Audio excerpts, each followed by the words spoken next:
Hello, welcome back to my channel. Ngasise asi thongge tharoi sini tharoi ngam nundang ekoi thiba chalebako asina chanam ga ginger asina kri kawra idi khangde sisi yam hawe si kangau tora chae ba si manasidi ko yam hawba chane si manasidi aduga si umrong lere umrong asi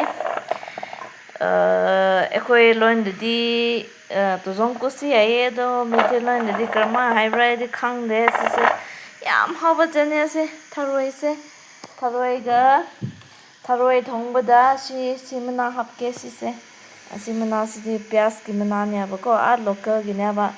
ekoi khundegi imagi khundegi purakune abako sise si mana se tharoi da thong habra thongdu yam hawe ba si tharoi da asi morok mekani asi morok du pier local asidi hidak kuma hapte ba sise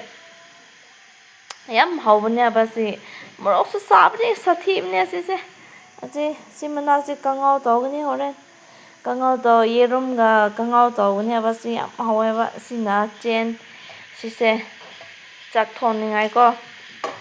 boy rice to sine ba chen do si boy rice ne ba si thongge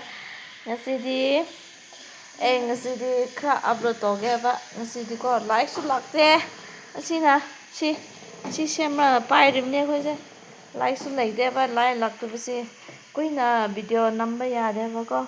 sidagi losilage please subscribe tobiyo yingla like tobiyo yam thakajare